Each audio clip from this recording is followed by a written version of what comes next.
The most luckiest parents in the Bible, Moses' parents. బైబిల్లోనే అదృష్టవంతులైనటువంటి తల్లిదండ్రులు ఎవరైనా ఉన్నారంటే ఈ మోషే తల్లిదండ్రులు. 100 times God is going to bless your children than your level in Jesus' name. దేవుడు మీరున్నటువంటి స్థాయి కన్నా మీ స్థాయి కన్నా 100 రెట్లు ఆయన మీ పిల్లలను దీవించబోతా ఉన్నాడు. If Moses' parents are in this auditorium, they will say, ఒకవేళ మోషే తల్లిదండ్రులు మనతో పాటు ఈ ఆడిటోరియంలో ఉంటే, my first son is the high priest. నా పెద్ద కొడుకు యాజకుడు, ప్రధాన యాజకుడు. Second son, he is the world famous second best prophet.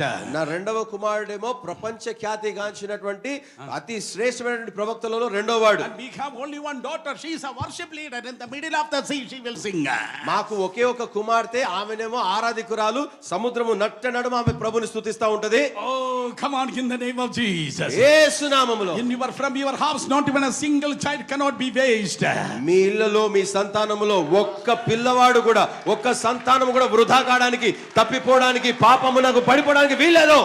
In the name of Jesus, యేసు నామములో. I sense a generational anointing is going to be released. మన మధ్యలో తరతరముల అభిషేకము విడుదల కాబోతోందని నాకు అనిపిస్తా ఉన్నది.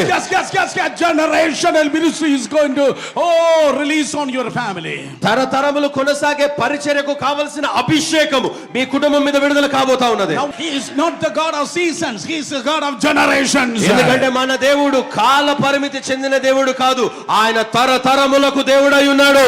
Nations are waiting for you. మీ అందరి కొరకు దేశాలు ఎదురు చూస్తా ఉన్నాయి. Come on, nations are waiting for you. మీ కొరకు దేశములు ఎదురు చూస్తా ఉన్నాయి. Your children, nations are going to wait for your children. మీ పిల్లల కొరకు ప్రపంచ దేశాలు ఎదురు చూడబోతున్నాయి.